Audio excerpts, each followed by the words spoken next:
Guys, तर आज मी तुम्हाला ब्रशेस कसे क्लीन करायचे हे सांगणार आहे. बऱ्याच मुलांचे क्वेश्चन्स येतात की मॅम ब्रश कसे क्लीन करायचे. तर माझ्याकडे काही आयशॅडोचे ब्रश आहेत ज्याला आम्ही कलरफुल आयशॅडोज यूज केलेले आहेत, पावडर ब्रश. आणि दुसरे जे दोन आहेत ते एक फाउंडेशनचा आहे आणि एक कन्सिलरचा ब्रश आहे. म्हणजे क्रीम प्रोडक्ट लागलेला ब्रशेस कसे क्लीन करायचे आणि पावडर आयशॅडो असलेले किंवा पावडर ब्लशर वगैरे लागलेले जे ब्रश असतात ते कसे क्लीन करायचे हे मी तुम्हाला या व्हिडिओमध्ये सांगेन. मी इथे ब्रश क्लीन्झर यूज करते मी इथे जो ब्रश क्लीन्झर यूज करते क्लीन्झर दाखवा, जो ब्रश क्लीन्झर यूज करते तो अप्रिलचा ब्रँडचा आहे आणि याचा म्हणजे खूप हेल्पफुल होतो. आमचे सगळे ब्रशेस आम्ही याच ब्रश क्लीन्झरने क्लीन करतो. त्याच्यामुळे याचा तुम्ही पाहू शकता की प्रोडक्ट पूर्ण निघतं आहे आणि ब्रश पण पूर्णपणे क्लीन होतात. तुम्ही ब्रश जर पाहिला तर प्रोडक्ट भरपूर निघाले आणि अजून एंडपर्यंत तुम्ही हा व्हिडिओ पाहिला तर तुम्हाला कळेल की क्रीम जे कन्सिलर किंवा क्रीम प्रोडक्ट लागलेले, लिक्विड प्रोडक्ट लागलेले ब्रशेस पण कसे क्लीन करायचे आणि पावडर प्रोडक्ट असलेले ब्रश पण कसे क्लीन करायचे तुम्ही पण पाहू शकता. तर तुम्ही आता जर तुम्ही पाहत असाल तर तुम्हाला इथे दिसेल की प्रोडक्ट ऑलमोस्ट नाहीसं झालं आहे. ब्रश क्लीन करणं काय इम्पॉर्टंट आहे त्याचं महत्त्व सांगायला आवडेल. तुमच्या ब्रशेसमध्ये पावडर प्रोडक्ट्सपेक्षा क्रीम प्रोडक्ट किंवा लिक्विड प्रोडक्ट असलेल्या ब्रशेसमध्ये जे प्रोडक्ट साचत राहतं आणि त्या साचलेल्या प्रोडक्टमुळे हायजीन तर मेंटेन होतच नाही आणि दुसरी गोष्ट बॅक्टेरिया खूप क्रिएट होतात. बरेच तुम्ही व्हिडिओ पाहिले असेल की तुमच्या मेकअप ब्रशेसमध्ये किती बॅक्टेरियाज असतात, किती प्रमाणात बॅक्टेरिया असू शकतात आणि ते किती घातक आहे तुमच्या चेहऱ्यासाठी हे सुद्धा तुम्ही बऱ्याच व्हिडिओमध्ये पाहिलं असेल. तर मेन असं आहे की ब्रश क्लीन का करावेत, तर त्याचं हे मेन एक्झाम्पल आहे की ब्रश क्लीन करण्याचं महत्त्व की तुम्हाला पूर्ण क्लीन ब्रश तुम्ही पाहू शकता व्हिडिओमध्ये की पूर्ण क्लीन झालेला आहे हा ब्रश आणि प्रोडक्ट त्याच्यातून निघत नाही आहे. त्यानंतर आपण फाउंडेशनचा ब्रश तुम्हाला क्लीन करून दाखवूयात नवीन टिश्यू पेपरवरती. फाउंडेशनचा ब्रश क्लीन करताना कारण की याच्यामध्ये प्रोडक्ट जास्त प्रमाणात असणार आहे तर तुम्हाला टिश्यू पेपरवरती किंवा वेट वाईप्सवरती ब्रश क्लीनर मारायचं आहे आणि त्याच्यावरती तुम्हाला तुमच्या ब्रशवरती क्लीनझर नाही मारायचं आहे, तुम्हाला टिश्यू पेपरवरती मारायचं आहे. आणि त्यानंतर ना तुम्ही तुमचा जो ब्रश आहे तो अशा पद्धतीने तुमच्या टिश्यू पेपरवरती हे करू शकता. त्यानंतर तुमचं प्रोडक्ट ऑटोमॅटिकली क्लीन व्हायला ब्रशेस क्लीन व्हायला स्टार्ट होतं. जर तुम्ही ब्रशवरती क्लीन्झर माराल तर ब्रश क्लीन्झरमध्ये पण अल्कोहोल असतं आणि ते अल्कोहोल तुमच्या मेकअपला किंवा तुम्ही जो बेस बनवणार आहे त्या बेसला ऑक्सिडाईड होण्यासाठी किंवा त्याच्यामध्ये जे असलेलं अल्कोहोल आहे त्याच्यामुळे तुमच्या स्किनला पण इरिटेशन होण्याचे चान्सेस आहे. तुम्ही जर पाहाल तर ब्रश पूर्णपणे क्लीन झालेला आहे, हळूहळू दुसऱ्या साईडला जर टिश्यू पेपर वळवला तर तुम्हाला समजेल की प्रोडक्ट कमी झालं आहे की नाही झालं आहे.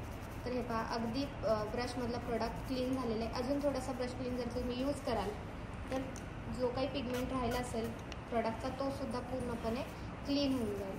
पूर्णपणे क्लीन झालेला आहे ब्रश आणि तुम्ही असे हायजीन मेंटेन करून क्लीन ब्रश यूज कराल तर क्लायंटला कधी पण तुमच्यापासून म्हणजे असं त्यांना सेफ फील होईल. दुसरी गोष्ट त्यांच्या स्किनला पण काही प्रॉब्लेम्स होणार नाही.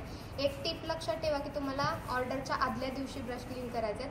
ज्या दिवशी तुम्हाला मेकअप करायचं आहे त्या दिवशी इमिजिएटली ब्रश जर क्लीन कराल तर त्याच्यामध्ये असलेल्या अल्कोहोलमुळे भरपूर प्रमाणामध्ये क्लायंटला इरिटेशनचे चान्सेस राहतात आणि बेस पण ऑक्सिडाईड होण्याचे चान्सेस होऊ शकतात जर त्या ब्रश क्लीन्झरचं केमिकल तुमच्या ब्रशमध्ये राहिलं असेल तर ब्रश पूर्णपणे क्लीन झालेला आहे. तुम्ही पाहू शकता ब्रशचे ब्रिसल्स पण दाखवा की क्लीन झालेत म्हणून व्यवस्थित. जवळ घ्या जरा. तुम्ही पाहू शकता ब्रशचे ब्रिसल्स पण पूर्णपणे क्लीन झालेले आहेत. त्यानंतर आपण पावडर ब्लशरचा ब्रश जो आहे तो क्लीन करून दाखवूया.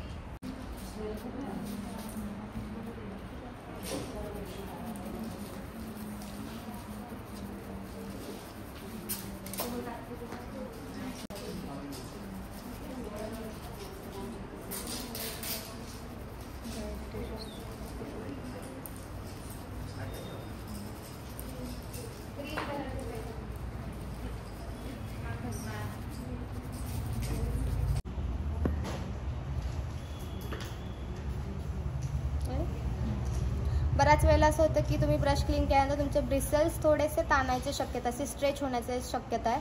तर तुम्हाला हे तुमच्या ब्रश सेटला जे मिळतात हे तुम्ही पुन्हा असं रात्री जर क्लीन करता तर ओव्हरनाईट असं ठेवू शकता आणि मग दुसऱ्या दिवशी तुम्हाला वर्क करायचं आहे तोपर्यंत ते ब्रिसल्स म्हणजे जास्त ताणत नाहीत. बिकॉज तुम्ही जेव्हा क्लीन करता तेव्हा तुमची ही डायरेक्शन अशी असते त्याच्यामुळे ब्रशचे ब्रिसल थोडे ताणू शकतात. आय मेकअपचे पण ब्रश असतील तर तुम्ही एका याच्यामध्ये असं ठेवून कारण की आय मेकअपचे ब्रशेस क्लीन केल्यानंतर तुम्ही हे असं क्लीन करताय, क्लीन केल्यानंतर बऱ्याच वेळेला जर तुमचं एकदम असं करत असं क्लीन करत असाल तर त्याचे काय होतं, ब्रिसल्स ताणतात. सो ब्रश क्लीन करण्याची पण टेक्निक आहे. नाहीतर तुमचे ब्रशचे ब्रिसल्स काय होऊ शकतात, खूप जास्त स्प्रेड आउट होऊ शकतात.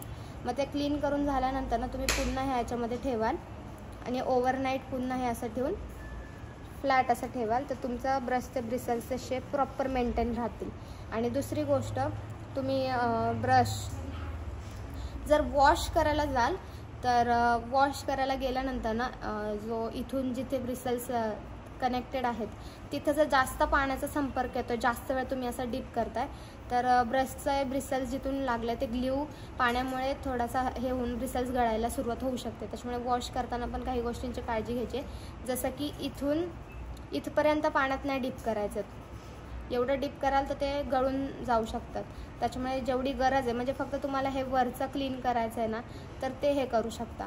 पूर्ण पाण्यामध्ये असं डीप करून ठेवाल जास्त टाईम तर ग्ल्यू ओला झाल्यामुळे ब्रिसल्स खूप लवकर फॉलआउट व्हायला शक्यता आहे, चान्सेस आहेत की ते लवकर फॉलआउट होऊ शकतात. तर ते होऊ नये म्हणून शक्यतो अल्कोहोलवाले क्लीनजर यूज कराल तर ते खूप इझिली तुमचं काय करू शकतात, क्लीन करू शकतात. आता तुम्ही पाहता की हे ब्रश किती छान पद्धतीने क्लीन झालेत. आता हे ओव्हरनाईट मी हे असंच ठेवते आणि दुसऱ्या दिवशी क्लायंटवरती यूज करते.